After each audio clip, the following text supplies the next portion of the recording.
Hello everybody, welcome back. I'm the Strategy Professor, and today we're going to be doing a new tier list, support tier list for patch 9.6, so thanks for tuning in. Be sure to check out also my patch notes video, which I just released yesterday. I'm also going to do an 80 carry tier list and a jungle tier list for this patch as well, so stay tuned for that over the next couple of days. If you enjoy the content, don't forget, like and subscribe. It's free, just a couple of clicks. It really helps out a ton in terms of visibility on the channel. I think a lot of people out there would like to find in-depth content like this, but they just may not be able to find me because I don't have a ton of subscribers yet. So be sure to hit that like and subscribe if you do enjoy the content. If you do want other people to find it, that helps out a ton. And come out of the stream, check it out sometime as well. We start around 9:30 p.m. Eastern Standard Time on YouTube pretty much every night. We go till about 1:30 to 2 o'clock a.m. It's a wonderful community, super friendly, very welcoming. I try to be as conversational as possible, even when I'm in games. Whenever I have a chance, I try to glance over and look at the chat and see if there are any questions I can answer really quickly while I'm basing and walking back to lane or anything like that, right? So I try to be as interactive and as helpful and friendly as possible on the stream. So come by, check it out. You'll have a good time. Also, check out the rest of the content on the channel as well. We have lots of other topical guides like best one tricks, how to macro better, how to micro better, what is dodging, how does that work, how can you optimize your dodging, does luck exist in League of Legends, a deep analysis of that. So we just have a ton of different topics that you can check out as well. We have individual champion guides, playlists for individual champions. If you just want to go through and watch a lot of Zyra or watch a lot of Janna, you can do that. Coaching sessions, about 160, all cataloged and organized on the channel as well. If you want to, watch me coach some other people in depth. If you'd like a coaching session yourself, you can just email me at thestratchprofessor@gmail.com. It's just $20 off stream or $25 on stream. A lot of people have found it very helpful, so tons and tons of content out there for you to check out. So check out the main page if you like this. See what all we have to offer. Okay, let's go ahead and get in here. So as usual, you can find access to this Google Doc in the description. I'll have timestamps as well if you don't have time to watch the whole thing and you just want to kind of skim around. I'm going to go over some of the meta shifts just really quickly in the first 5 to 10 minutes here. Then I'll get into the support tier list itself, have it organized into tier 1, tier 2, tier 3, top 5 for each one of those, a few honorable mentions there, and then with each one of these as well, I have a little mini Google Doc which you can click to off the main Google Doc, which will link you to the wiki, which tells you more about the abilities, rating system 1 to 5, runes, recommended items. The rating system is just how much pressure can you get in the lane with the champion, 1 being champion is one of the worst at the role at that particular task, 5 being the champion is one of the best. Kill threat, how likely is it the champion can get a kill in the lane. Safety, how safe is the champion, particularly from ganks, how well can they position in team fights, how well does the champion scale over time, and then how reliable is the champion, which is twofold, which is how difficult is the champion to execute in terms of decisions and mechanics, but also how well does the champion fit into the metagame, how many counters out there exist for the champion. Okay, let's go ahead and get in here. So I don't think the meta is going to shift too much overall on this patch. I still think it's going to be enchanters primarily dominating in the bot lane, but I think there are some anti-enchanter picks that are coming up both in the bot lane and in some other roles as well. So we'll just go over those briefly. I think that Kayle and Urgot are still going to be very strong in the top lane. Urgot just got a rework. I talk about that a lot in my patch notes video, so be sure to go check that out if you haven't already. I think people might shift over to an on-hit Urgot with Blade of the Ruined King and Black Cleaver, and then go tank from there. I think it's going to do a ton of extra damage because the Blade of the Ruined King will now do 50% of its on-hit damage instead of only doing 33% of its on-hit damage, so that's pretty massive. And you can keep this up all the time with no mana once you're level 9. So I think that the combination of Cleaver plus Blade of the Ruined King plus Conquer is going to make him dish out a ton of damage, especially to low-damage tanks that can't punish him for not getting a tank item second. So I think that's going to be very, very anti-tank, very, very strong. And then Kayle is anti-tank too, because if you give her a free lane, she's going to take over. When she gets to level 16, she starts becoming pretty strong at level 11.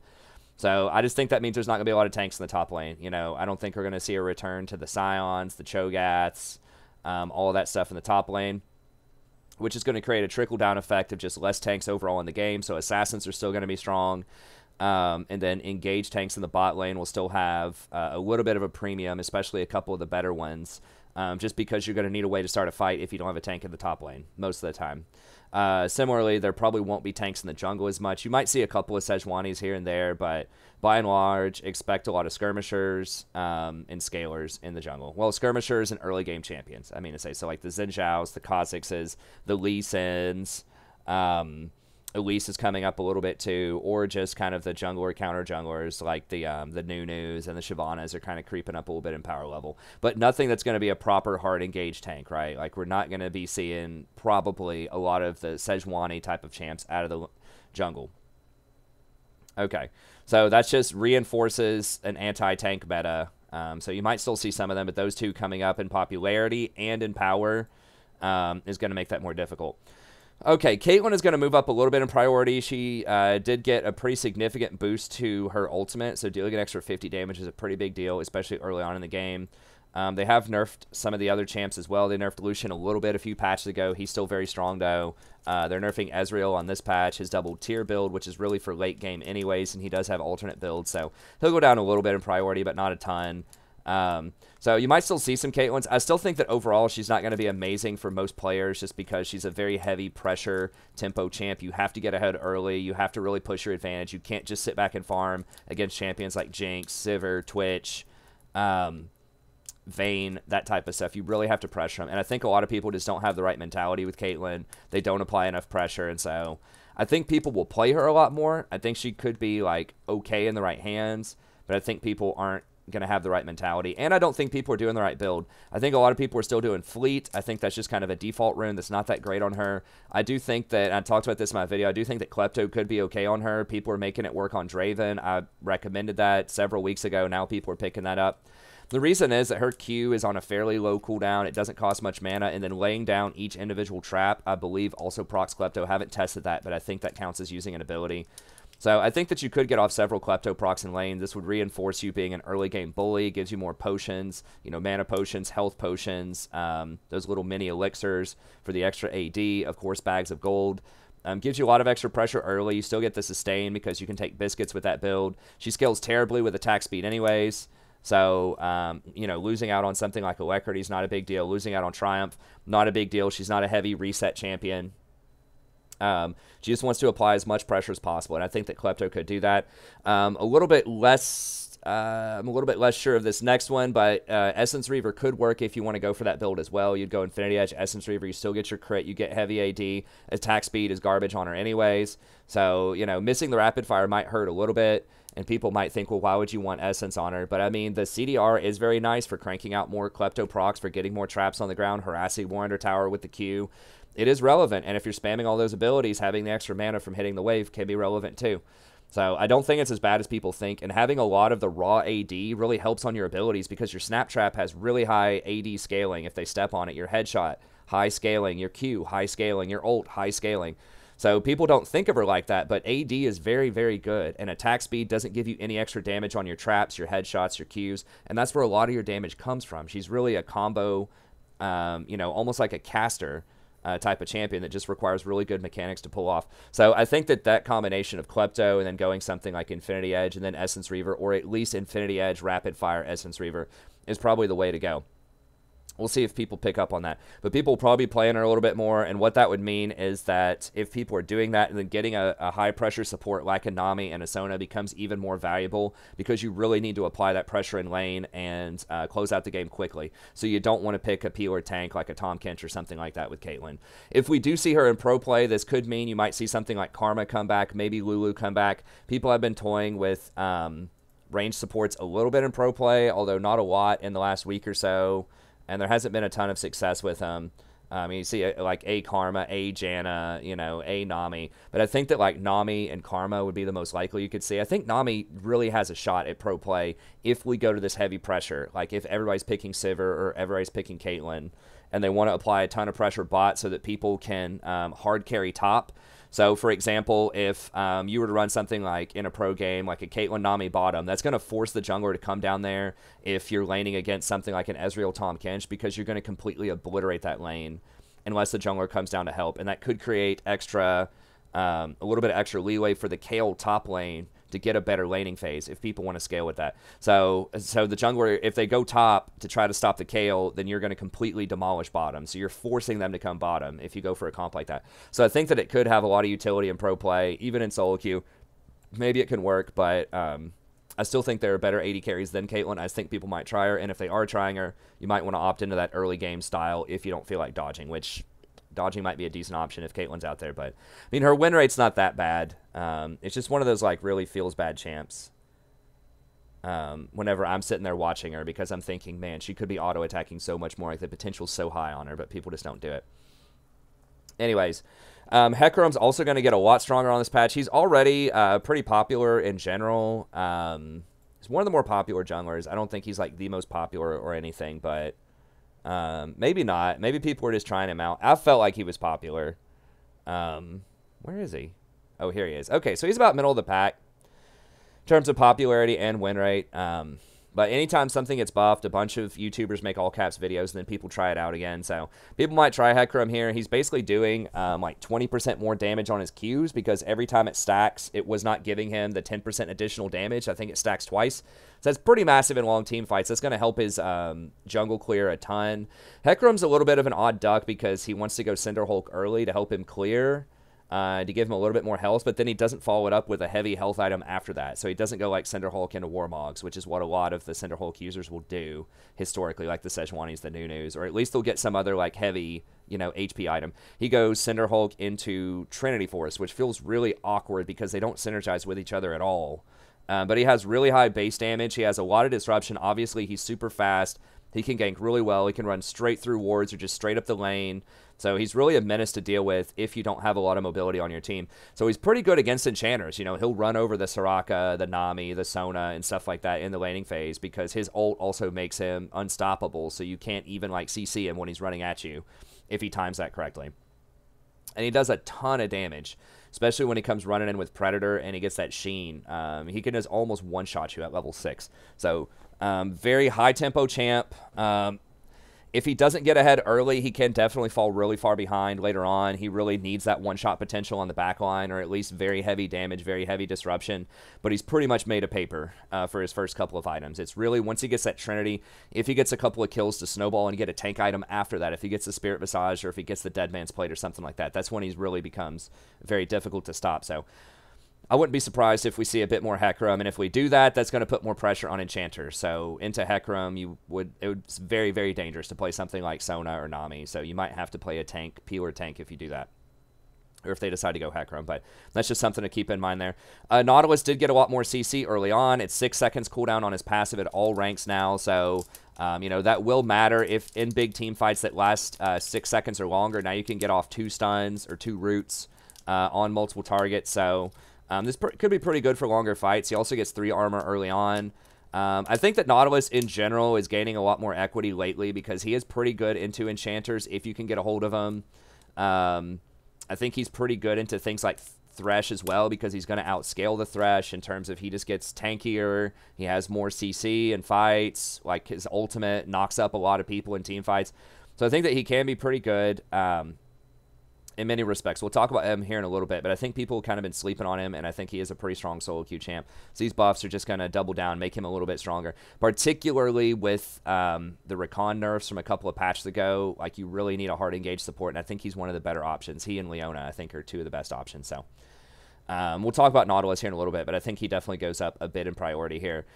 Decent Shin buff. He does extra damage on his hits. Really, at level 10, he's doing like an extra 27 damage off of those 3 hits that he does. So that's probably the most significant spike for him. You could see him in pro play. People have tried him out a couple of times here. He's had some decent success.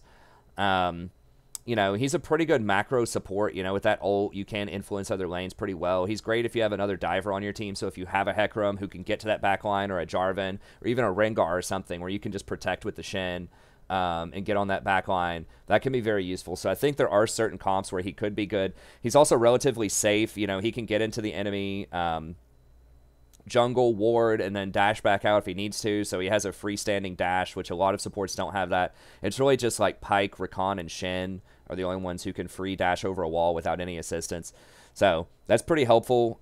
He doesn't really have any harass at all. He's an all-in champion. Usually you need your flash plus your taunt to actually land it on people, unless you already have someone who's disrupting the fight anyways, which is why I said he's very good with someone else that can dive in.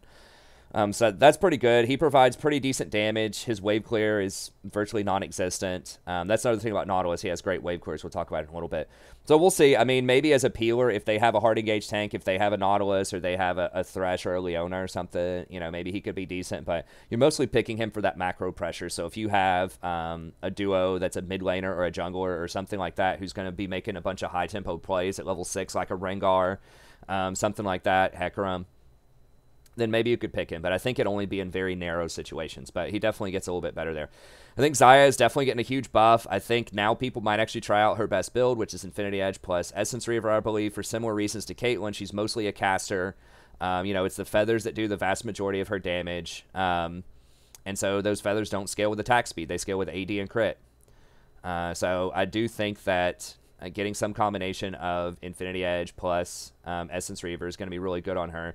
And the reason that I say that people might try this more is because you're getting an extra 30% attack speed on her W, which I believe might be what you max first now. You get so many benefits off of that. Or I guess it's 20% extra attack speed. I could have sworn it was 80. But I guess it's 20% extra attack speed. So that's pretty good. If you don't max it first, you'll definitely max it second if you want to max your E first. But very good. That could also mean that Rakan could come back into the meta a little bit more. He's still kind of lurking around. He did get sort of a joke of a buff last patch. But he is still pretty good, especially if you can get on top of people. And with Zyra, because you have the extra jump range and you have the extra damage with the W, you know, obviously they work very well together. So we'll see. But yeah, Zyra is coming back. I think a little bit on this patch. I don't think she's going to be like first pick, first ban or anything, but I expect her to go up maybe like 2% off this buff. I think it's pretty significant, especially if people start going Infinity Edge Essence Reaver instead of like Infinity Edge Double Zeal item, which I think is pretty trash. Late game, Ezreal. So the double tier build got nerfed. I've been calling for this for a long time. Just don't let him get double tier. So we'll see how it pans out. You know, one thing about him though, so his hyper late game, you know, like the 30-minute double tier build, 4-item build, that's no longer going to be as oppressive as it was. But you can still go something like Iceborne Gauntlet plus, you know, single tier, Mirror Mana plus Blade the Ruined King. This gives him a much faster 3-item power spike because you don't have to wait on your tier to charge. And this is like preferable. This is what some people actually get. I know that in the most recent game where FlyQuest beat Team Liquid in North America, then Wild Turtle actually went for that build anyways. He didn't go double tier. He went for Blade the Ruined King third. So I think that that's still a powerful build. Historically, that's what most people have done with Ezreal, especially in shorter games. So I don't think it's going to impact him like a ton, but I think it is going to cap his like most disgusting late game scenarios. But I still think he'll be a pretty strong champ overall for people that are good with him. There's a lot of people that are bad with him, like Caitlyn. They just don't pressure enough in the landing phase. They don't get enough klepto procs. They don't dodge enough skill shots. But in pro play, I still think he'll be pretty good. So he's going to fall a little bit in priority. People might, a lot of the all caps YouTubers might blow this out of proportion and say he's dead. So maybe he'll fall off the pick a little bit. But he's already, people just love that guy. People love playing Ezreal. I mean, I like to play him. He's a lot of fun. So I think people pick him no matter what. Like Ezreal and Vayne are just like so fun because they're so mobile. So I think people will still pick him. And then overheal champions that get Blade the Ruined King or Bloodthirst or some other lifesteal item first will be nerfed by this. Lucian, Vayne, Draven. But realistically, I don't think it's going to matter that much. They can just go Triumph, which is still pretty legit on them. So I don't think it's going to move the needle too much. But just like maybe slightly more favored towards something like a Jinx that's not going to get any lifesteal, you know, or Tristana, Zyra. You know, maybe it moves that matchup by like 1/3% or something. But I don't think it's going to be a huge deal. Okay, and then finally, why enchanters versus tanks in solo queue. I think I'm just going to make a separate video about this. It's like 15 minutes long, well, 15 to 30 minutes long where I explain this, but I get asked this all the time. Okay, well, the pros are all playing peeler tanks or just tanks in general, so why are tanks not as good in solo queue? And you can see that, you know, right here. Pretty much every single support that people play as a tank. You got Braum, Galio, Alistar, Thresh, Tahm, Kench, Rakan, and even Morgana is someone who's creeping up a lot too because she's very good into those champs. So she's an enchanter that's also fairly safe, that has really good utility. She's kind of like a Tahm Kench, but instead of macro, you have a lot more CC.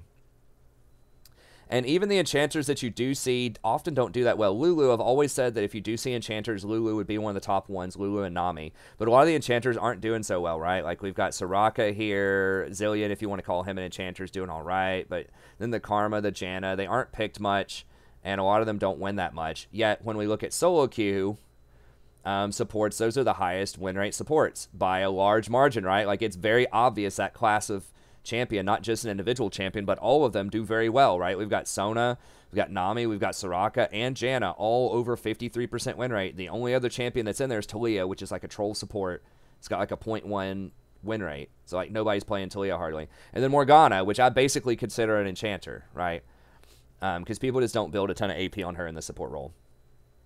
And then Zillion, if you want to call Zillion an enchanter. So if you're calling Zillion and Morgana enchanters, which I think is a totally fair assessment, yeah, they're a slightly different from the other ones because they have a different kind of like healing and shielding going on there. But if you consider them, it's the top 1, 2, 3, 4, 5, 6 champions in terms of win rate are all enchanters. If you don't count them, it's the top 4 that are enchanters.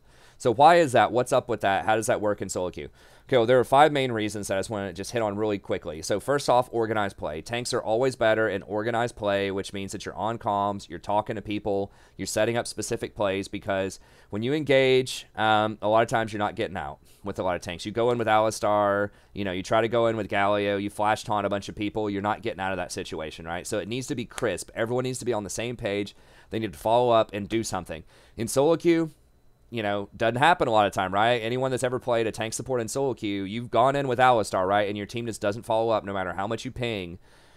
Or maybe you don't have proper vision. You don't know where the enemy team is. You try to go in, and it's a bad time, and you get caught out and die. It just requires so much more, like, coordination with people following you, really good knowledge on your part of the macro, where is the enemy team, of, like, just gauging the situation. Can you actually win that fight? Is it good to go in right now? Because that's a really big deal. If you go in and die, that could be barren a lot of times. And so when you play something like an enchanter, you don't have to make that decision, right? You're just healing and shielding, and you're just a huge stat bot, which we'll talk about here in a second in terms of scaling.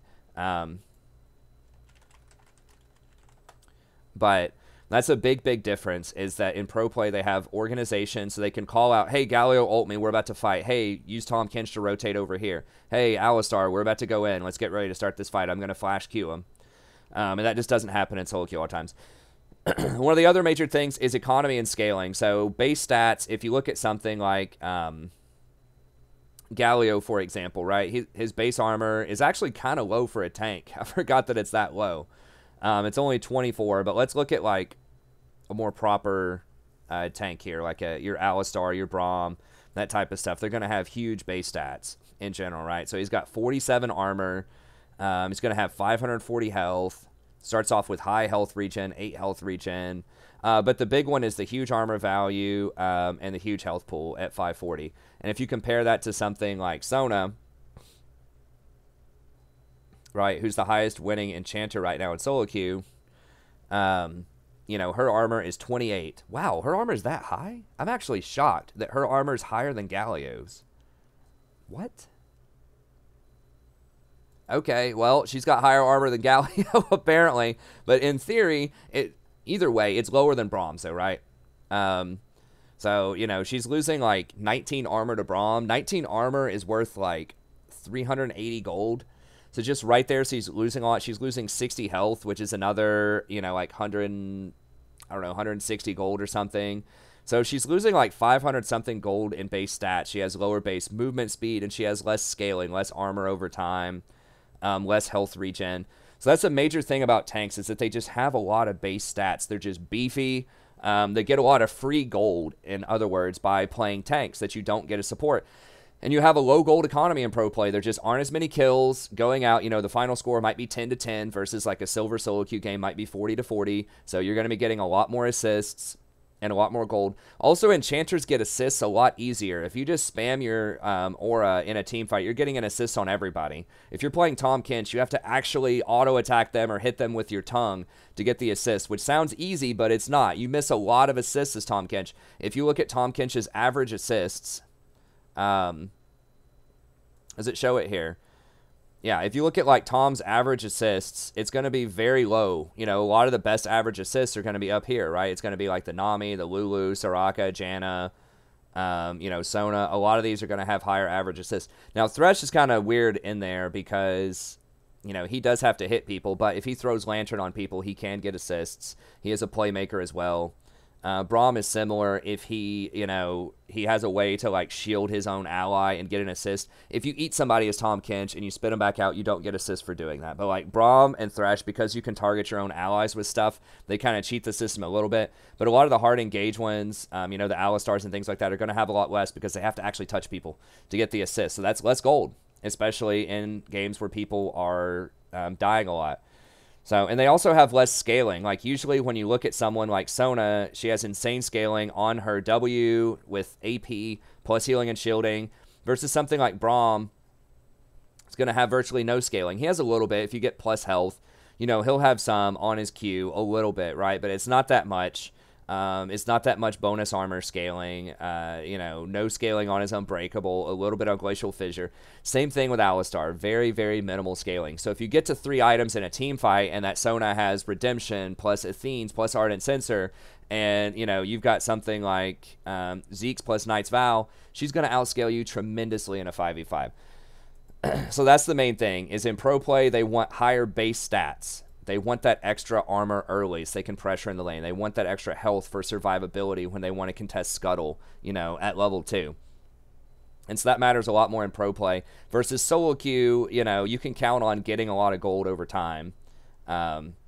And so that's a thing. And also in solo queue, you can pressure people. People don't know how to react to pressure. And like junglers don't know how to react either to pressure in lane. So you can get away with Nami a lot of times if you're playing it fairly carefully just by going up, Wing people, auto-attacking people down. They just won't know what to do. Especially in like gold, silver, and things like that. You know, you can just run people out of lane with Sona or Nami just walking up, auto-attacking and casting spells.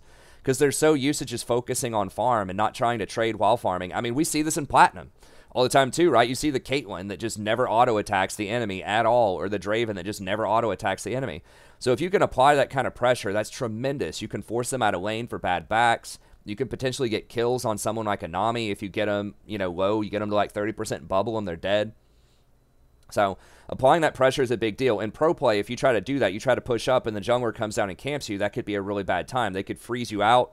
You know, they could freeze the lane just outside their tower, and you're not going to have the health or the mobility to go up and pressure without potentially getting ganked. Solo queue, they're not going to do that. They're not going to know how to freeze most of the time. They're not going to coordinate with jungle pressure to punish you for pushing up. And so being able to push up, get that harassment, grab a couple of plates is tremendous in solo queue, and you're not going to be punished for it as much.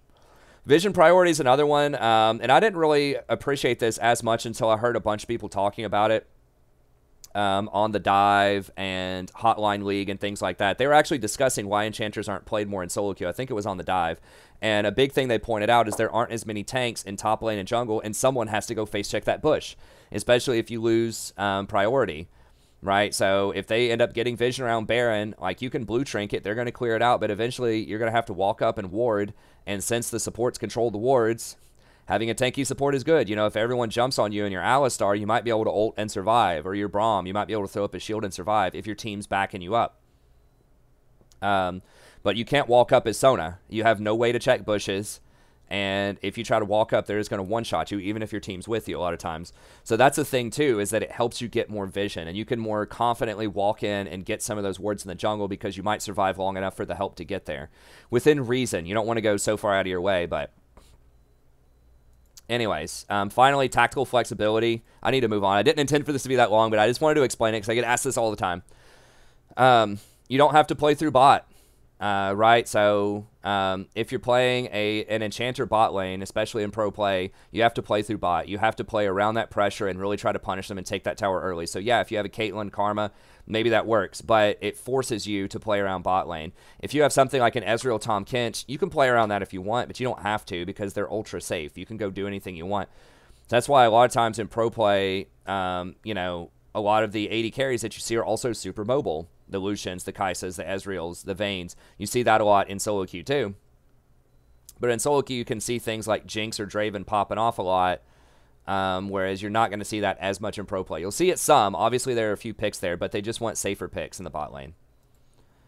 And then lack of tanks in the jungle and top. We talked about that a lot. So just having someone who can engage from the tank role is really, really helpful, or at least someone who can go check vision is very good. Okay, but let's go ahead and start the support tier list now that we're about 30 minutes in, and we went over the meta. We went over the why enchanters are so strong in solo queue. So let's see if we can blast through these in 30 minutes or so and keep this to an hour. I know I always shoot for that, but let's try it out. Okay, Nami, talk about her every patch. I still think she's the best in solo queue. She has a slightly lower run rate than Sona, and Sona is very good as well. We'll talk about that. But I just feel like, especially with more divers coming in, if we start seeing more Hecarim, still seeing a lot of Kha'Zix. I mean, if you look at the most popular junglers, Hecarim's not like ultra popular, but You're seeing Lee, you're seeing Kha'Zix, Jarvan. People are playing Vi a lot more now, even though I would argue she got nerfed after the last patch. Her win rate is pretty good, though. I mean, her jungle clear did get helped a lot, even though her burst damage got lowered. Kayn, so like all of these are divers. So most of these are really bad news for enchanters if they get fed. So Nami is one of the safer enchanters because she has a high move speed, base 335 versus 325. She has really long ranges on her spells. So she has ebb and flow is 325 versus Sona's auras are like 450, 500, something like that if you're trying to get the full effect. If you're trying to get the shields in there. She actually has CC, like that's not an ultimate, so she can Aqua prison people, stops them in their tracks. Great knockup, 1.5 seconds, just 1 point in there. It's fantastic. And she has really strong disengage on a short cooldown with Tidal Wave. So Nami is one of the better champions against divers. Now, like Janna is probably the best overall, but Nami has a much better early game, and I would argue that Nami probably scales better after all the nerfs to Janna over time, particularly to her shield. And how quickly it breaks now. I think that Nami is a little bit better scaling than Janna, and she definitely has a lot more pressure early. So she's a really good mix of, like, you can go early pressure. If you're in a bad lane, you can heal through with ebb and flow. You don't have to, but it's nice to have a heal on your side. And she actually has kill threat as an enchanter, which is fairly rare. If you do land that Aqua Prison, which if you practice it a lot when someone's trying to last hit a minion, you can force them to either miss the minion or eat the Aqua Prison. You actually can get a lot of kills, and that bubble can hit multiple targets too in team fights. So it's a really powerful form of CC if you get proficient at it. So I think she's really good. Scales really well. Great Athene's abuser. Great with Ardent Sensor. Great with Redemption. You know, doesn't scale as well as something like a Soraka or a Sona, but she is safer. She does have more CC. She has more kill threat. So that's why I have Nami up here. So if you want to run Nami, I think that Airy, Mana Flow, Absolute Focus, Water Walking. You can also turn this into Gathering Storm, which is what I've been doing lately just for a bit of insurance. If the game goes longer than 20 minutes, you get a huge gold value out of that. And then Bone Plating and Revitalize are pretty standard. She abuses Revitalize very, very well because of Athene's. I've talked about that in past videos, but Athene's is super, super strong.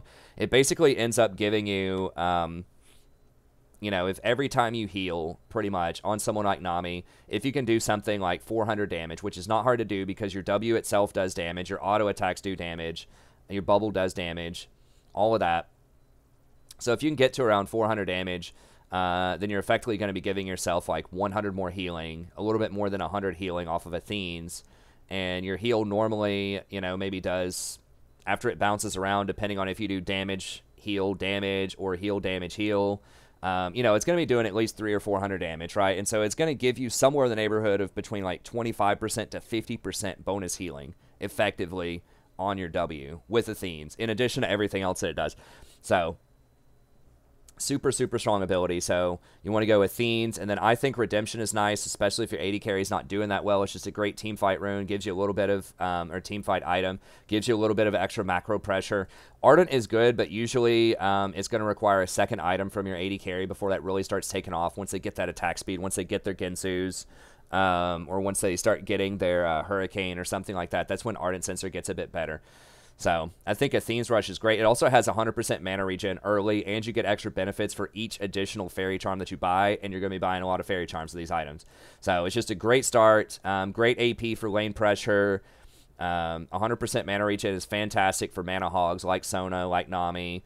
Really good synergy with Redemption. Ends up giving you like 80 or 90. I think it gives you 90 AP if you complete Redemption and have Frostfang with Athene's, which is just an insane bargain. So scales super well with the great items, good CC, just good all-around champ. Okay, Sona is the largest powerhouse champ, I would say. She's going to have the highest win rate, and a lot of that is because of her W. I've explained this a million times in my past tier list. I talk about this a lot on the stream as well. But her W is broken as hell. If you max this out, level 9, so you go like 2 or 3 points of Q in lane, max this, you get 2 items, you get your Athene's, you get your Redemption. Your W is going to be giving out, in a team fight, if you touch all 5 people, over 1,000 effective health. And its cooldown is going to be somewhere near like 3 or 4 seconds cooldown, because you're going to get extra cooldown off of this, especially at level 11. You get 25%, and of course your normal CDR also gives you the cooldown. If you get Ardent Sensor with this, then everybody that you touch with your shield also gets Ardent Sensor buffs. You can put Ardent Sensor on your entire team very easily with Sona in a team fight. And because she does so much damage with Hymn of Valor, you just spam Q and auto attack, then your Athene's is going to be doing a ton of extra healing in fights. And every time that you cast an ability, it also works extremely well with Aerie. So even like your W's all obviously going to trigger Aerie, but then even your Q, the aura, will trigger Aerie because that counts as something touching your allies. Your E aura triggers Aerie, and every time Aerie triggers, it applies even more Athene's healing, even more Revitalize, even more Aerie shields. So even when your W's on cooldown, you're still healing and shielding with Aerie and some combination of Revitalize and Athene's, which is disgusting. Revitalize also boosts the shielding off of Aerie, it boosts the shields off of Athene's, it boosts the heal off of Redemption, and of course it boosts all of your normal plus healing and shielding. So the entire combination of going Athene's and then some order of Redemption plus Ardent Censer, there's a greater argument for going Ardent Censer second on Sona versus Nami, just because you get such like insane value because you can proc it on everybody. Nami can put it on 3 people though. You can press your E on somebody, that'll put Aerie on them. Trigger Ardent Censer, then you can heal somebody that's on your front line. It'll heal them, it'll bounce to an enemy, and then it'll heal somebody else. And so that effectively puts it on 4 people. Puts it on you, because if you put it on anybody, it automatically comes onto you, and then it puts it on your AD carry and 2 more people. So Nami can comfortably get it on 4 people pretty reliably in fights, but Sona can also put it on a ton of people. So just overall, she's going to outscale Nami because she has lower cooldowns, and this just does a lot more healing and shielding. She also has some resilience against things like Executioner's Calling because a lot of her effective healing and shielding is shields instead of healing. So, yeah, it does suck if they get Executioners. It's going to stop your healing a little bit, right? But you still at least have shields. And you have an AoE 1.5 second ult, which is phenomenal for team fights. So you can actually start fights in a pinch if you need to flash Crescendo. I don't recommend doing that all the time. But that does give her a ton of team fight presence. So she is squishy. She has very limited mobility, although ironically she has more armor than Galio does. I'm kind of curious now to see like what Soraka's armor is. Soraka has 32 armor. Enchanters aren't quite as squishy as I remember. I thought they had somewhere around like 18 armor. I know just by comparison for Thresh, which we'll talk about here in a second, he actually has 28 armor. Wow, I thought he had 18 armor. So Galio, for real, has like some of the lowest base armor in the whole game. So Thresh does have the same armor. Yeah, he has 24. Wow, what? That's disgusting. That's even lower than Thresh. I never realized that. Where's Nami?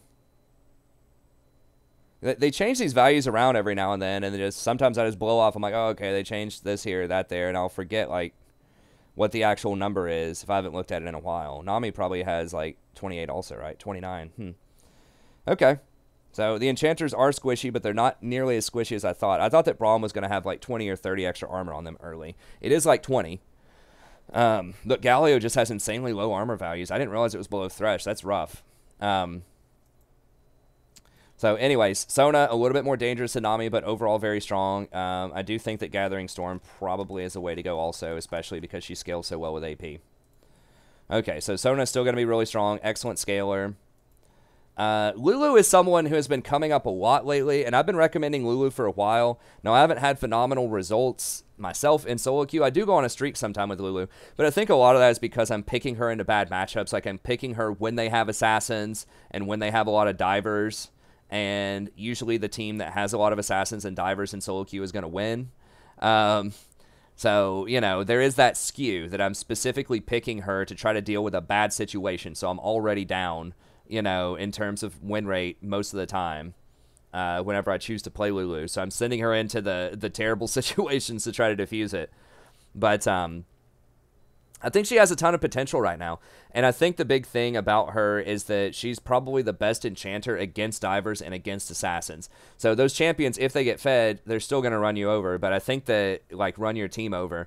But I still think that she has a better shot at dealing with them than Nami and then Sona. So the main things you need to know about Lulu are obviously her ultimate. On a low cooldown, this completely like crushes most assassins because it gets around Ignite and it gets around Grievous Wounds because it's just an infusion of health. It is not a heal, and it has a pretty high base value, so 300 base. is pretty nice. And the fact that it's on a low cooldown can actually match a lot of assassin cooldowns as well. So that's pretty good. The other thing about her is this polymorph that lasts 2.25 seconds. So if an assassin or a diver tries to go on your backline, you know, you can basically stun them for over 2 seconds. It's a point click.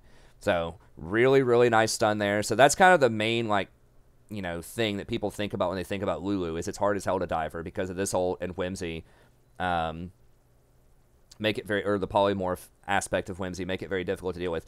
But another aspect of her that is underappreciated is just how much she buffs people with on-hit damage. So if you have people on your team that want to attack a lot, they're going to be stacking a lot of attack speed, doing a lot of on-hit damage, which is most champions right now, right?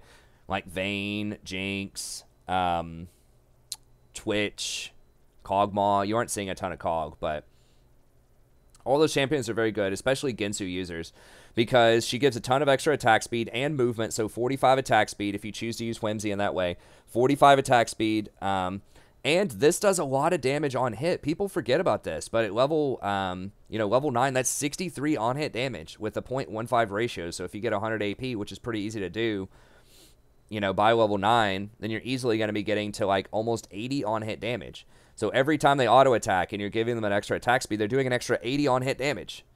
You know, by comparison, Wit's End does like 40. So it's almost like a double Wit's End. The one thing to keep in mind, it does not double proc off of Ginsu's though, because it's on attack, not on hit. So it's not quite as potent as something like that. But on hit is calculated, I believe, at 25. Like one magic damage on hit is 25. So 25 times like 80 that we talked about you can get by level 9 is like 2,000 gold value. And even if that you're giving to your AD carry, and even if you say, okay, well, because it doesn't interact with Ginsu's, then it's not going to be as valuable as true on-hit damage, right? And okay, fair enough. But even if you want to only give this a 1,500 gold value or 1,000 gold value or something like that, it's still going to be very, very valuable, right? Like, if you're giving them 1,500 gold value, that's equal to 5 kills. So it's like you're giving your AD carry 5 kills just by this passive. That's an extremely strong passive. And remember, this lasts for 6 seconds when you put Pix on him with the E. Even if Pix, the shield gets destroyed immediately, Pix still stays on him for, I think it's 6 seconds. Yeah.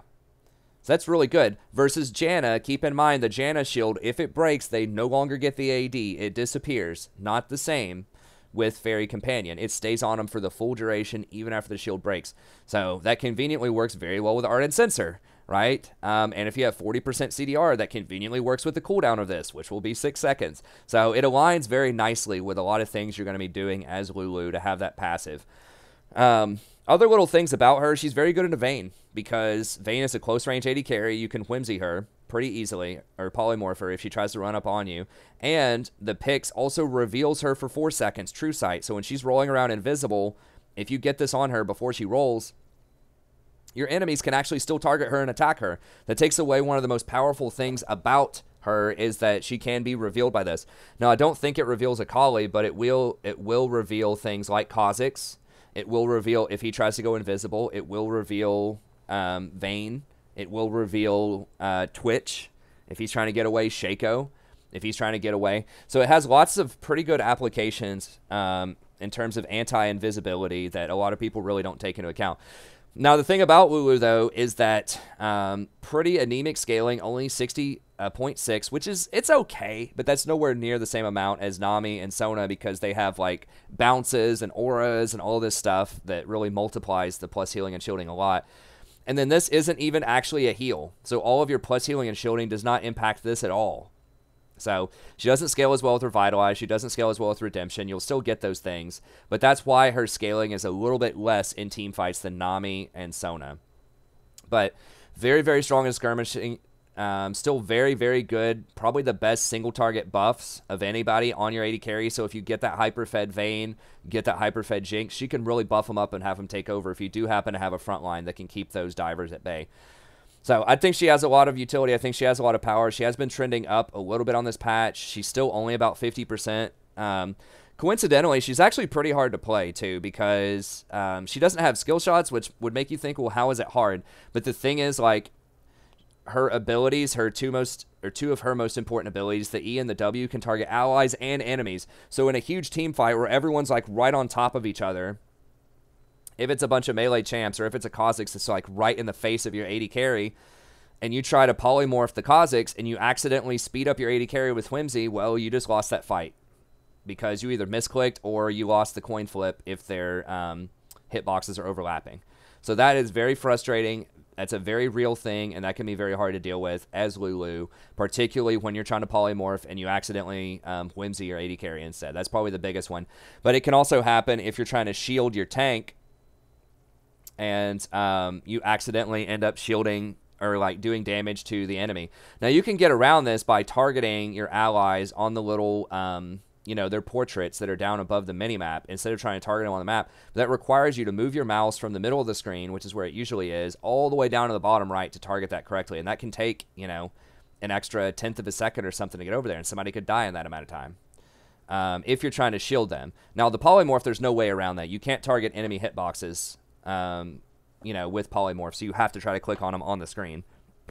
Or you can't target their portraits. So you have to click on them on the screen. So that's what makes her kind of hard, is choosing when you should polymorph, when you should Whimsy, but then also actually getting the click correct mechanically, even though it's not a skill shot. Another thing is that polymorph is actually a projectile, so it does get blocked by wind wall. You know, they can flash over that wall when you try to cast it on them, and it's midair. You can get Yasuo walled. Master Yi can alpha strike it, which is extremely annoying. But because it has that travel time, which only takes like maybe 1/4 of a second, but that's a really big deal if they, you know, do something to play around that, right? So versus when you target an ally, it happens immediately with Whimsy. So that's kind of a weird, like, thing that a nice quality of life buff I wish they would give to Lulu would be where the W polymorph on ally works instantly without that travel time. But we'll see. So Lulu, I think, is very good, particularly if they have divers. Okay, Leona's another one that is gaining a lot of traction because she's pretty good against most enchanters. Like, she's good against Nami, Sona, and Soraka in particular, and Janna, because they don't have, like, a dash to escape her ult. That's the big deal. So whenever you ult somebody, then they're going to get hit with it, or they're going to flash. And it's a really low cooldown. It's 90 seconds. So it's the lowest cooldown of any of the engaged supports as far as like an ultimate that can start a fight. Now, you know, obviously Blitzcrank and Thresh always have their hooks, but it's a really short cooldown ult, and it's a really long range. It's 1200 range. This is very easy to hit, too, against champions that don't have mobility. So if they have something like a Jinx, or if they have a Sivir and you've already busted her spell shield, by engaging on her with Zenith Blade, then this is going to be really easy to hit. It's obviously easy to hit on something like Sona or Nami if they don't have flash. So even if you don't get the stun is excellent, but even if you don't get it, they're going to be so slowed that you're going to go in with Zenith Blade and hit them anyways. So she does a ton of damage early on in the game with the combination of her Sunlight procs and having pretty decent base damage on her abilities.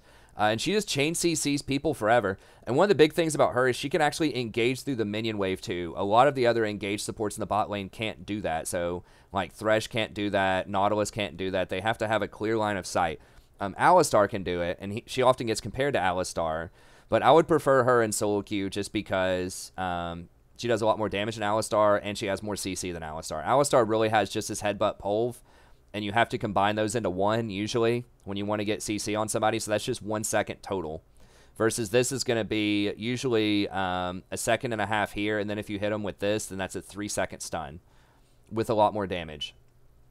So she's squishier than Alistar, but I think that she scales a bit better and that she roams really, really well with her Solar Flare. And it has a longer engage range. Alistar's headbutt's like 650 as well. So very, very strong. Does a ton of damage. Really punishes enchanters. Now, the thing is, she doesn't have any escapes. So you have to have really good vision. You have to have good macro knowledge of where the jungler is, because if you go in, you're not getting out. But she is like the quintessential go in and murder people. She's one of the best at that. She's just all offense and no defense, though. So you have to be very, very careful. She's not great at peeling for your team. She can do it in a pinch, but she would much, much rather go in and light up the enemy. So pretty good, especially if your team needs engage, and especially if they have an enchanter and a low mobility AD carry. She can do very, very well.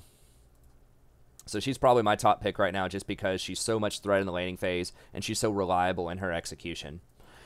Nautilus is another one that I'm going to put all the way up in tier 1, and a lot of people are going to argue with this, but I think that the buffs to his armor and the buffs to his rooting are very good, particularly since they've nerfed a lot of the other hard engaged champs. They've nerfed Thresh a couple of patches ago. They nerfed Rakan.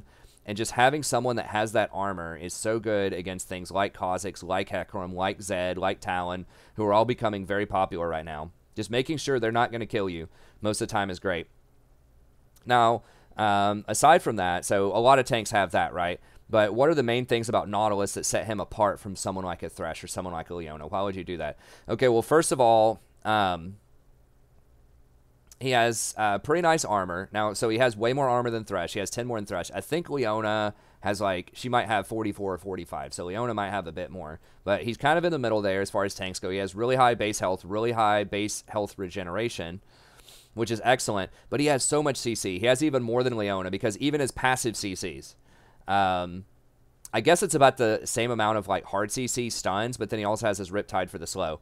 So this is really nice. You can proc it every 6 seconds now. Now his hook is another thing that's very good. It has a long range, has 1100 range. And the thing that's not really described here is it has a huge hitbox. Like it is like this is the easiest hook to hit open field by far. It has a massive hitbox, long range, and sort of meets you in the middle, right? You're not going all the way into them. You're pulling them partially to you and you're going into them. So like the duration when you are like bouncing towards them, you know, it ends up being about a second as far as the animation goes. It's going to put you in range to land your staggering blow. Once you do that, much like Leona's Q, and then it combos really nicely with the depth charge. So it has a really fat hitbox. It doesn't go over terrain though. So, you know, you can't hook people over the terrain like Leona, like Thresh. But let's be honest, a lot of times you're doing that, it's dangerous anyways, right? Because you're not going to be with your team most of the time if you're hooking over terrain. Like, you're probably going to go in, there's going to be more people than you think, and you're going to die. So, yes, there are good situations where you can hook over terrain. But it's, a lot of times, it can be dangerous too. So, I think there are a few, like, really good situations, and people might think about that. So, that's one thing to consider. Another thing about the hook is you can actually save yourself. He's one of the only tanks that can get out of bad situations. So if you're getting ganked, you have an Ezreal. Ezreal can get away, but you're playing Leona. They might still kill you if you're Leona because you have no way to escape. This dredge line is basically an 1100 range flash, potentially, right? Now they can step in front and block it. They can CC you out of it. But a lot of times if they hook you and then your dredge hits, your dredge is actually going to work. So I've seen this happen a lot. Not a lot, but every now and then, where like Thresh will throw a hook at me. I'll dredge line, you know, and it'll start heading towards the enemy tower. He lands his hook, then my dredge line hits the tower and still pulls me away after the hook. Now, if he hooks me while I'm in the middle of the dredge line, it'll pull me back. But if he hooks me first and then I hit the dredge line, then it still pulls me away. So it's some really goofy interactions, but you can get out of a lot of situations with this. You can also rotate around the map really quickly with the dredge line. So that's all very nice. He has a pretty decent shield, self-shield, you know, 9% of your max health. Usually this is what you'll max second. So 9 to 13% of your max health. So pretty decent. A little more self-shielding than someone like Thresh. Probably a little bit less than, obviously less than something like Alistar's ult. On par with Leona. Early on, Leona is probably a little bit stronger because of the interaction with Aftershock and her W. But he's got some decent survivability. And then Riptide. Now, this is something that sets him apart as well. He has very, very good wave clear. So if you're with something like Caitlyn or you're with something like Sivir, you can actually push the wave with your Riptide early on. And that can be very, very nice. Or if you're trying to get priority before you go rotate to Baron or Dragon or whatever, and your team is just like doesn't understand what priority is, or they're just not paying attention, you can actually push it yourself. So having that wave clear in solo queue, it probably won't matter in pro play because people know how to prioritize waves.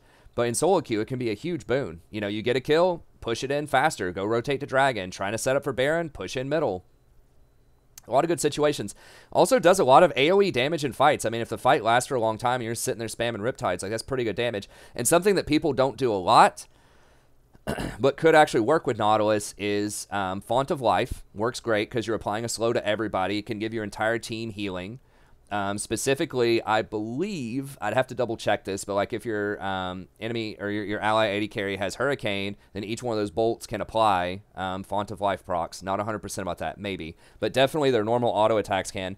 And with those procs off of Font of Life, it can trigger Ardent Sensor. Now, Ardent might seem kind of troll on Nautilus, and I'm not saying that you rush it, but he does have ratios, right? I mean, this can do up to a 0.9. in a lot of situations, AP.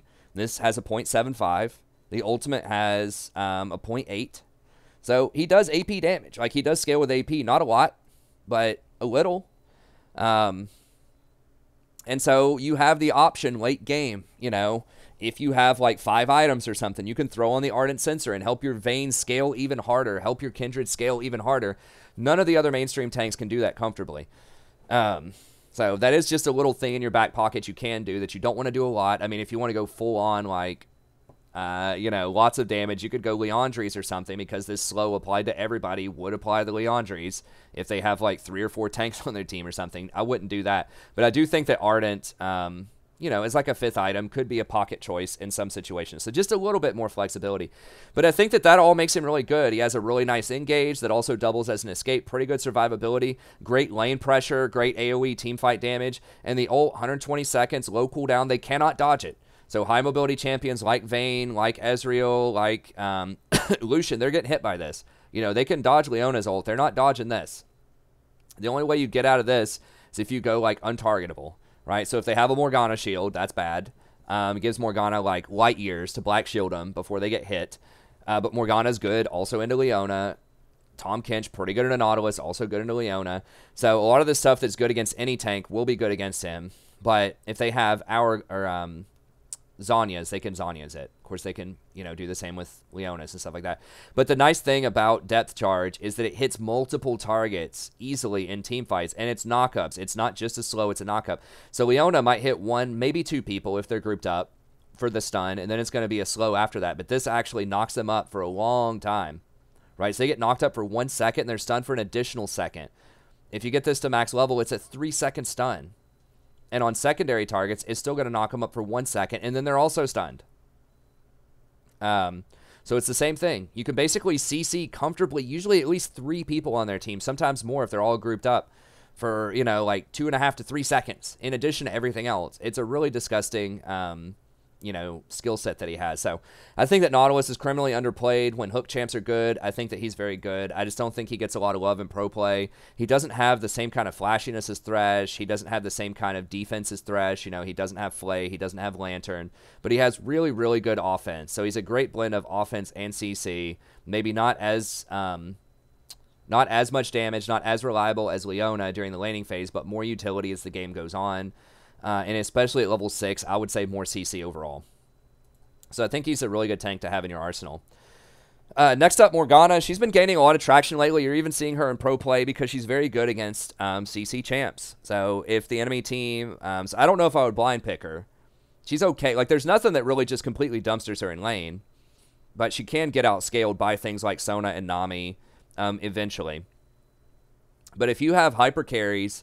and they're trying to shut it down with CC. So if you have something like Master Yi or Vayne or whatever that's just going to outscale the enemy team, then that Black Shield is phenomenal. It's very, very good. You know, blocks a lot of the CC. The ultimate, you know, is nice. The ultimate buff that she got off of her little mini rework where you get an extra amount of move speed where you can stick to people easier. Like, that's decent. So she has CC off of that. And then she has a 3-second bind on her Q, which is nasty. So she's actually kind of decent at starting fights as well with that Q. Now, it moves extremely slowly, but it has a huge hitbox. And so if you do hit people with that, it does a lot of base damage and roots for 3 seconds. So if someone gets hit with that, they're almost certainly going to die. She can push with her Tormented Soil. It does cost a decent chunk of mana to do that, but pretty low cooldown ult, nice peeling. Black Shield, obviously, her marquee skill, very strong, like huge shield value if you level this up. And so, yeah, especially if they have CC or a lot of AP champions on their team, it's great. So, you know, hard counters, things like Leona, Thresh, Nautilus. But then also if they do run something like a Sejuani or a Malachi, or there isn't a lot of CC in other lanes, but if they do happen to run it, then that can be pretty good as well. Great against Ashe. So I think there's a lot of utility. So she can get outscaled by other enchanters, but she's a really good combination of peel, you know, anti-CC, and pretty good engage overall. So I think she could be a strong pick. She is getting picked up more and more in pro play to counter a lot of those tanks. And she did have a pretty high win rate last week as well. So overall, not a great win rate since the season began, but she has had a quite a lot of success fairly recently. Now, that might be just because the really good teams are playing her now versus the bad teams were playing her before. I'm not sure. But I do know that she's a good counter pick, at least to consider. Probably the most powerful counter pick in the support arsenal, who is also blind pickable, but is best used as a counter pick.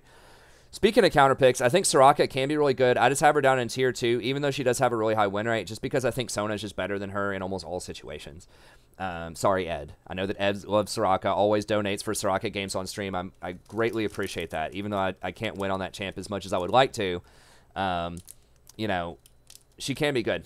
But the problems with Soraka, number one, she has very, very limited ways of escaping, right? She has really low move speed, 325, and the only way she speeds herself up is if she's running towards injured allies or if she hits the Q and runs away on people. So that's a problem. But also, like, she's very just conditional on a lot of stuff. Like, just certain conditions have to be met. Like, you have to land a lot of your Qs to have respectable harass in the lane. Like, yes, you can max Equinox, but if you do that, it's just not enough harass most of the time to do anything to people, especially if you're laning against a Sona or a Nami, right? You know, because the cooldown's so long. It's a 20-second cooldown if you get 3 points of this in the lane. Like, yeah, it does 150, but it's a 20-second cooldown. So really, if you want to do a lot of reasonable harass, you have to put multiple points in Q and actually hit the Q. It's difficult to hit max range Qs on people, and you don't want to get too close because you don't have good escapes, and, you know, you can get blown up if you do. So a lot of times it can be risky to go up and try to land those star calls. If you do land them, it's nice, but you have to land a lot of them, you know, over time. Versus Sona, you know, or Nami, they just walk up, press W, you know, or press Q, or whatever, and, you know, do their harassment. So that's number one, is that it just requires a lot more consistency to land those starfalls, where it's just so much easier in the laning phase with Sona and with Nami to have a high impact. Another thing, she does have a really nice heal, but it hurts herself. So if you're going up and healing people in team fights, yeah, you can put out some big single target heals, but then you can also just get blown up by a random Jinx rocket or Ezreal ult or, you know, just anything, right? Sivir bounce. So she hurts herself. She has a hard time healing herself as well. Like, yeah, you can heal with Star Call, but it's not nearly as much self-healing as Nami Wave or Sona W, certainly. So Sona's, like, healing herself while she's healing other people and giving out massive shields. This is also single target. Sona's shield, or Sona's, like, aura is multi-target. It can affect everyone on the team. So, yeah, it's only going to heal one extra person, but that shield is a huge part of it. You can shield everybody with it.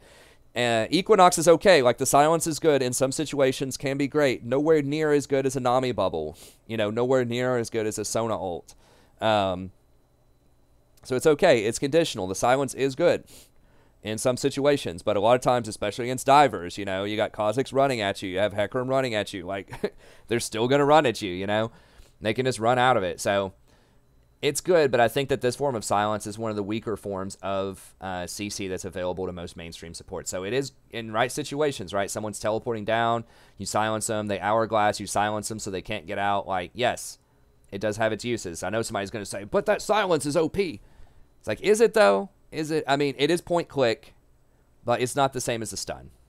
It's not the same as a 3-second Mord Bind, Nami Bubble, or a Sona ult. Okay, and then Wish, this is really where Soraka can shine compared to some of the other supports, is because she has global presence.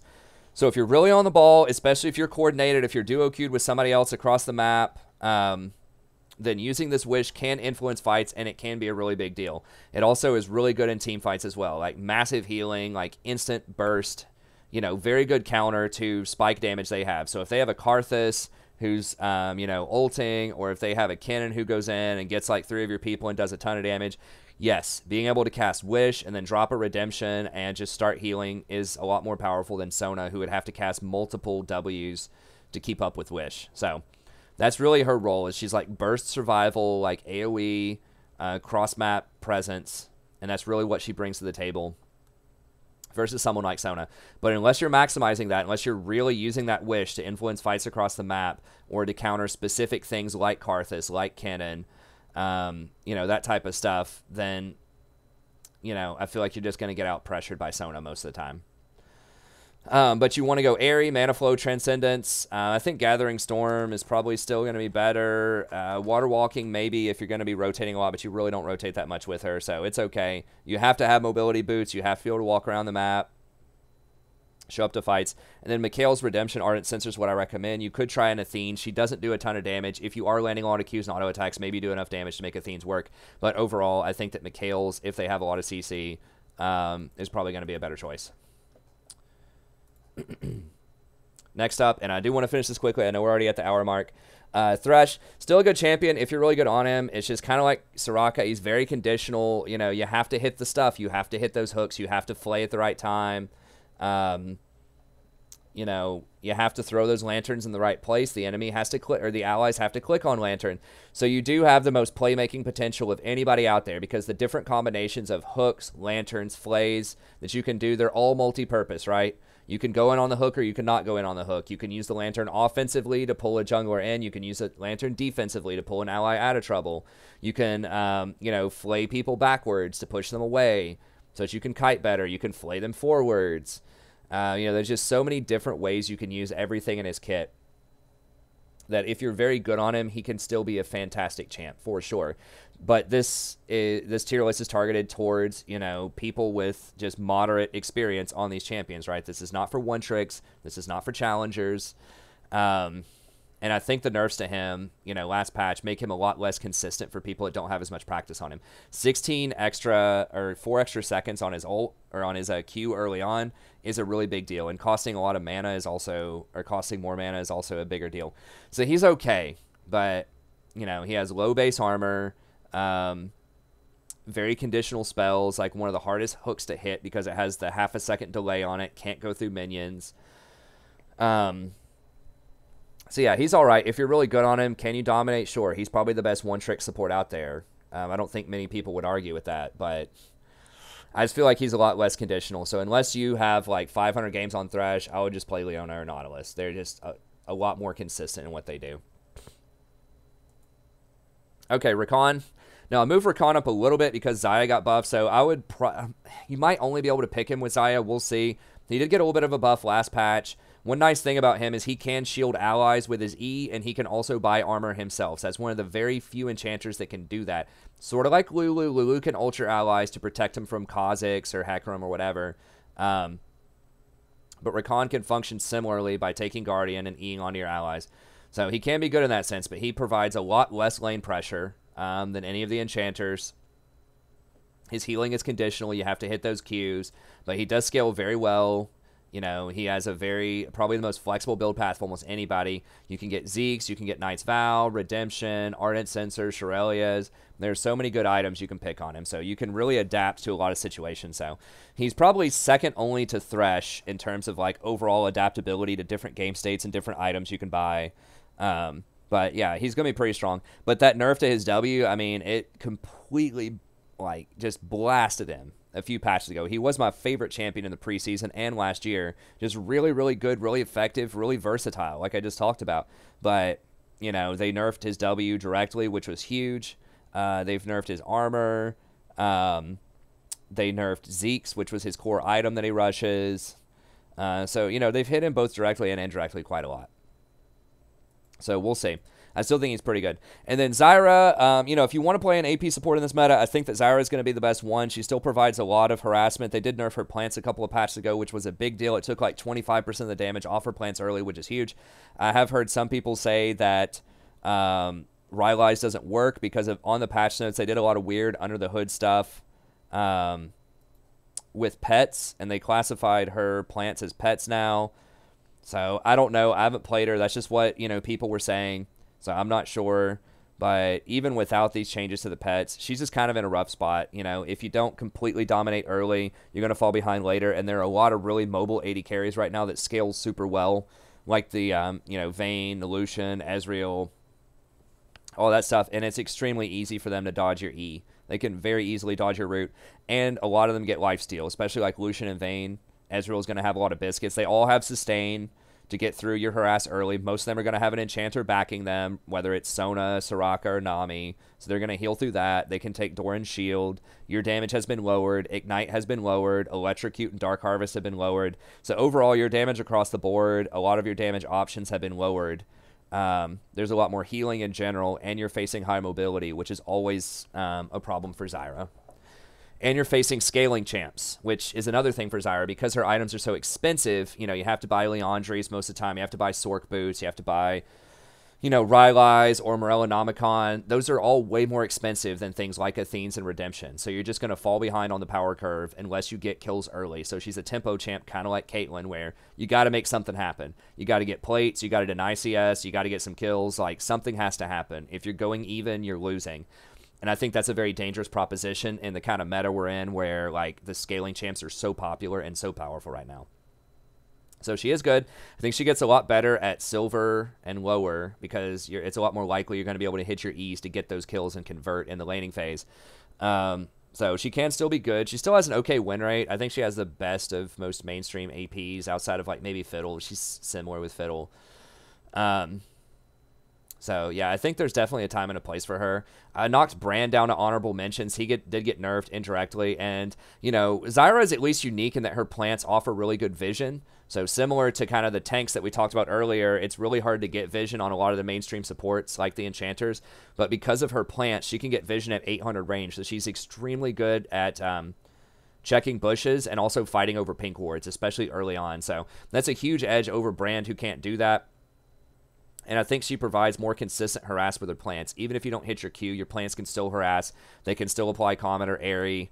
So I just think overall she's a lot more well-rounded than Brand. If they have like 3 melees on their team and they're all grouping up for team fights and they're all just like eating all of those Brand bounces, they don't spread out, then, you know, maybe Brand could be a bit stronger. So Brand's probably a bit better than Zyra at silver and lower, but I still think Zyra is very strong in that bracket, and I would go with Zyra. I do have a lot more games on Zyra, to be fair, so I am a little biased, but I just think that the vision that she brings and the extra utility of having an AoE not only damage but also knock up in a team fight, and like the consistency of your harass in the laning phase is, I think, going to be a lot stronger.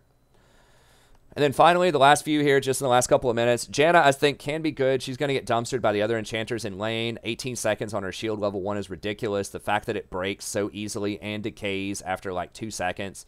Like, they just nerfed her shield so much. So I just think she's going to get dumpstered by most of the top enchanters.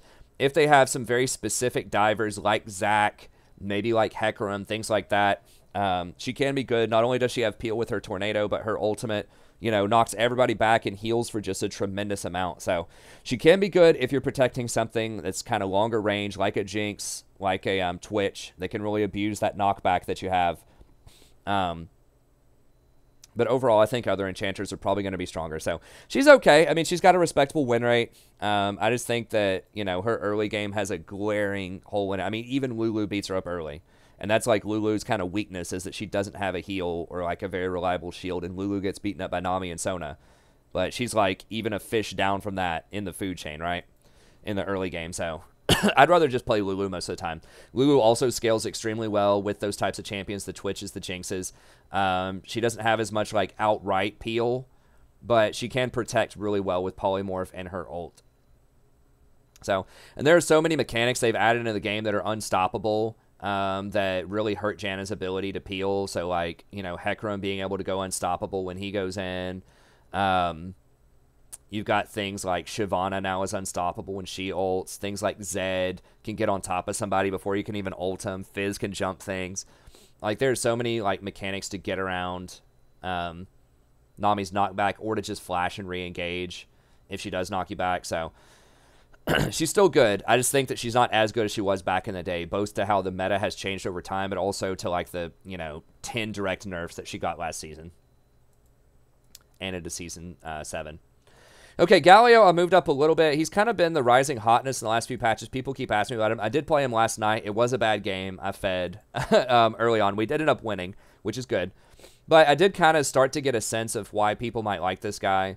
There are a few things about him. Number one, especially in pro play, is you have this hero's entrance, which is great for rotating around the map, trying to make plays, has a huge range.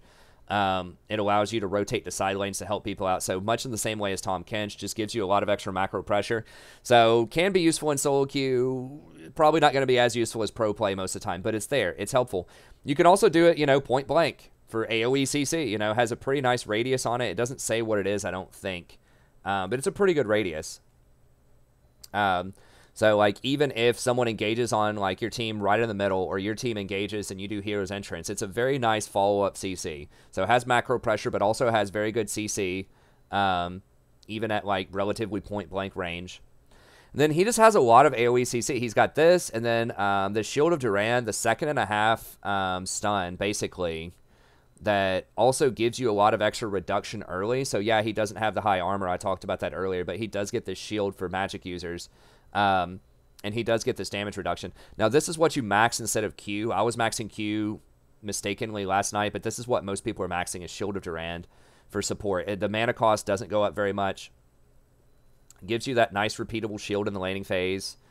You can actually use Shield Bash. I was thinking that Shield Bash falls off after a certain amount of time, but as long as that shield is up, you get the extra armor, you get the extra magic resist.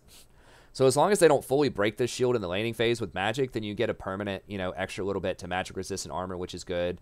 And it does allow you to get that extra on-hit damage as well. So not a lot, but decent little stats. So that's nice. You know, the flash stun, or flash taunt rather, or Hero's Entrance into Shield of Durand is a fantastic combo for that AoE CC. He also has nice CC on this Justice Punch. It can knock up multiple people.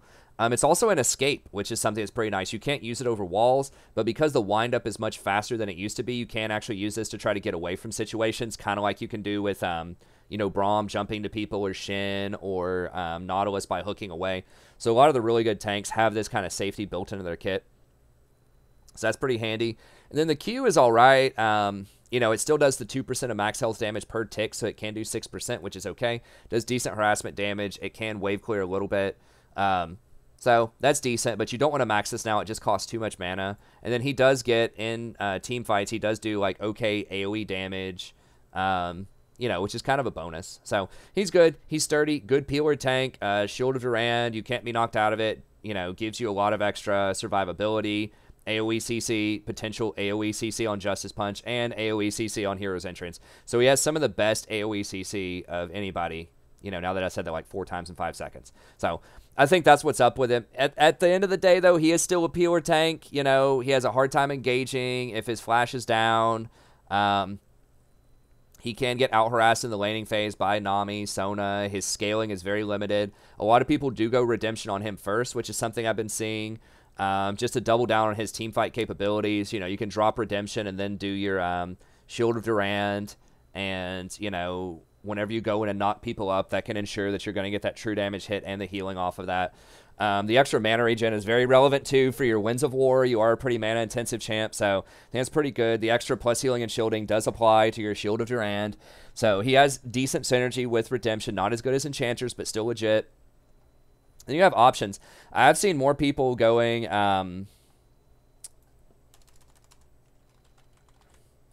going for Frozen Heart, which is something a lot of people forgot about. People were doing that on...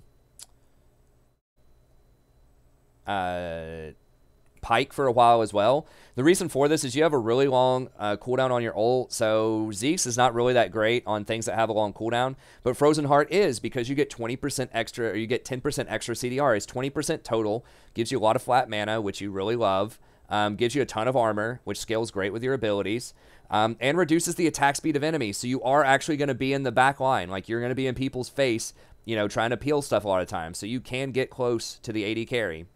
I mean, sometimes you have to peel your AD carry depending on the situation, but he's the type of champ that you can get into the mix, take a lot of hits, and apply, you know, the extra 15% cripple, which can be very, very good. So I think that's nice, especially with this build where you're not going to be able to get 40% CDR most of the time because you're going to have to get a defensive boot like a Ninja Tabby or a Merc Treads. So, and he has very, very powerful cooldowns that are all on a long cooldown overall, right? And so you want to lower that. You know, if you're somebody that has a 2-second cooldown on something, CDR is not going to make a huge difference. It's like, okay, whatever, I got it half a second faster, my ability. But if you're Galio with like a 200-second cooldown, you know, getting that 40 seconds faster is a very big deal, right? Or if you have, you know, your taunt is a 12-second, like, really big cooldown, getting that, you know, 4 seconds faster, it's going to be a big deal. And so I think that that does make a really good argument for Frozen Heart potentially. So I think that going Equinox, Ninja Tabby, and then either Frozen Heart or Redemption, depending on what's going on, You'll also see people go Knight's Vow sometimes, but I think he's okay. You can try him out. I think he's going to be one of the better peeler tanks just because he has the macro pressure and so much AoE CC. Alistar is still going to be strong. Everyone's familiar with Alistar. He's got the headbutt pole of combo, decent. You know, his ult just allows him to be super tanky, even off of no items. So, really strong interactions there. Virtually no scaling. Fairly low damage after they nerfed his E a few patches ago. So, that is unfortunate, but I do think that he can still be pretty strong. He can engage through minions, kind of like Leona. I just think Leona's just a better version of him because she has more CC because of her ultimate. Longer CC chain with her E plus Q combo, more damage. But she doesn't have the sustain in lane with the Roar. Do you really need it if your ally's already going to be getting a Vamp Scepter item and can take Doran's Shield? And many of them are taking, like, Taste of Blood for healing, too. You know, do you really need that Alistar Roar? It's nice, but I don't know. He's okay. He's still pretty good, but I just think that Leona and Nautilus are better engaged tanks. Braum is another one who's very strong. In pro play, he's still the most picked pro support, pretty high win rate, lots of representation. Like with Lucian, he can be good, but he has a really hard time engaging. He has the ultimate, which is nice if people do get close enough. He does have that wall, you know, with his W that can be pretty good, or his E rather, that can be pretty good. So he's all right. I just think he doesn't have, like, it takes time to trigger those things. Like, you have to land a lot of auto attacks to trigger the stuns in fights, which are good, but it just doesn't have the same kind of, like, boom, you know, start a fight as Leona or Nautilus, and doesn't have the same kind of like AoE lockdown as Galio.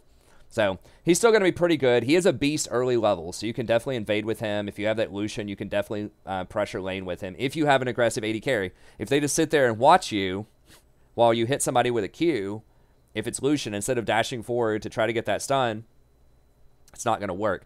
So that's kind of the thing, is it relies, like, a lot of his aggression really relies on your team, you know, making good use of that and leveraging his power in the early game, because he's going to get out CC'd a lot of times in later on fights, I think, by things like Galio, like Leona, like Nautilus, but we'll see.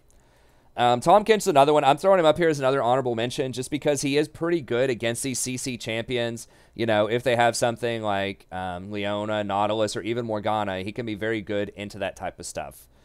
He does actually provide some pressure with his tongue in the laning phase. You can apply a little bit of damage, and you can apply a lot of good macro pressure. If you have a jungler that gets ahead early, you have a Xin Zhao, you have a Kha'Zix, you have a Hecarim, you can ult right in behind the enemy and dumpster them, especially if people are playing Jinx or playing Draven, or these other champs that don't have good escapes. They're playing Sona, they're playing, you know, Soraka. You can definitely get behind them as Tahm Kench and get a lot of kills. And it's a really low cooldown ult. All you have to do is just ping your jungler. Sometimes they won't do it, but sometimes they will. Just say free kills bottom, ping, ping, ping, ping, ping, ping your ultimate, and they might come down there.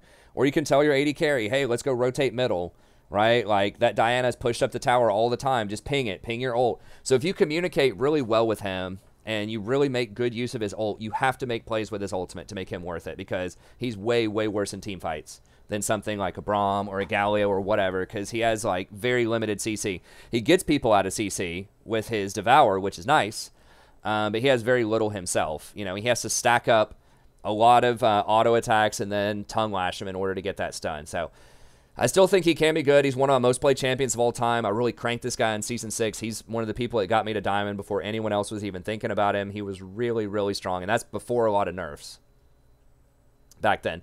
So I still think he has potential, particularly because people are running low mobility bot lanes, and you can leverage that ult to get kills, and people are running a lot of CC, or running more CC in the bot lane these days to try to counter the enchanters, right? So like the Leonas, the Nautiluses, and that type of stuff. So he's kind of the best of both worlds. They have a squishy enchanter. Okay, you can make a play on him with the ult. They have a hard engage tank. Okay, well, they're not going to be able to hard engage. So he's pretty versatile like that. But he does have the pitfalls as a lot of these, you know, high coordination people. Maybe people just never use your ult. Maybe people just spit themselves out after you eat them with your W. And then you just end up getting outscaled and blown up later on in the game. So that definitely can be a problem. One trick, if you're not able to use your ult to make like super good plays, like, and it just happens to be there up at the time, you can actually press ult at the start of a fight, cancel it, and it will trigger Zeke's, and the ult will only go on a 10-second cooldown. So if you're just sitting around with your ult and a team fight breaks out, or just any fight breaks out, you know, just go ahead and press R, cancel it, give out the free Zeke's to your AD carry, and then just look for an ult, you know, later after 10 seconds if you want to.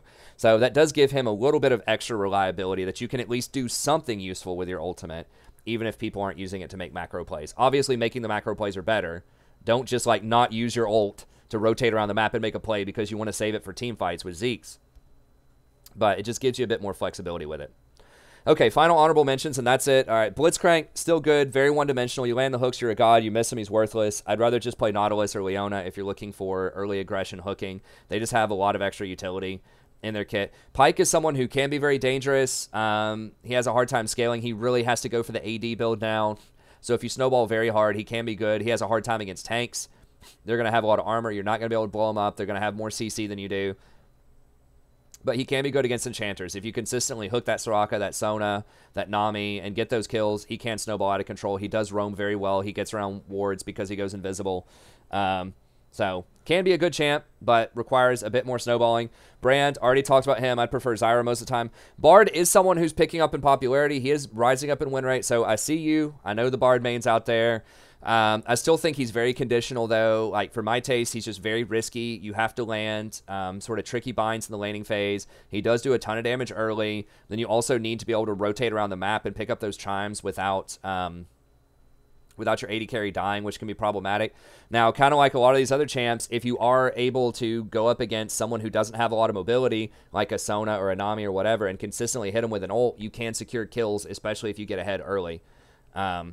So he is pretty good into enchanters because he can pressure and kill them early, and he can potentially get kills with his ult on him, but you better get a lead because if they get to a lot of items, it's going to be a big problem later on. Worth noting that you can't cleanse, and you can't devour somebody, and you can't... I think you can Black Shield. I think you can Black Shield his ultimate, but you can't cleanse somebody who is who gets hit with it. You can't eat them as Tahm Kench if they get hit with it because they become untargetable. So that's just an interesting form of CC that gets around some of the answers to it because it can't be cleansed. I'm not sure if it can be Quicksilver Sashed. But... it is interesting. Fiddlesticks can be a good, you know, AP pressure option. Just the problem is there's a lot of healing out there. You know, your Crows really aren't going to be doing a lot of harass early. They can take Doran's shield. There's a lot of Vamp Scepters out there. There are a lot of enchanters. You know, his items do start to get kind of expensive.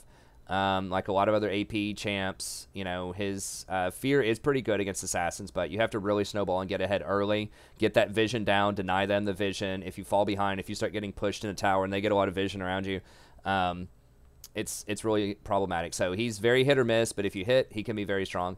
And then Ornn, I know Jolty, I know you love Ornn. He did get a buff this patch. I still think he's pretty problematic. He might be decent at peeling against other tanks out there. He does have a nice ultimate, but still feels pretty conditional. Like, you just have to work really hard for everything that you're doing with him. You have to hit your ult. You have to chain together your brittle procs. You know, you have to get to level, 13 before you can start handing out free upgrades. There's a lot of ifs, a lot of you have tos, you know, type of stuff for Ornn. But, you know, he can work. You know, if you're good with him, you can make him work. I don't think a lot of people are picking him. One person picked him pro. In solo queue, he's got like a 45% win rate. I mean, so does Tahm Kench. So he has potential. I just think he's conditional. Like, you definitely want to use him as a counter pick in some situations instead of a blind pick. But anyways, that's going to be it. Thank you very much. Hope you enjoyed it. Sorry, did another long video again. As usual, I just spent too much time, I think, talking early on about sort of the meta, but maybe I should have saved that for a different video, but whatever. It's there. Hope you enjoy it. I'll have timestamps. Be sure to like and subscribe if you like this in-depth content. I will have the AD carry and jungle tier list, and I'm going to make, like, absolutely sure it's an hour or less on those for sure, but I'll have the timestamps on them too. But yeah, that's going to be it. Thank you very much. Have a good day. See you next time.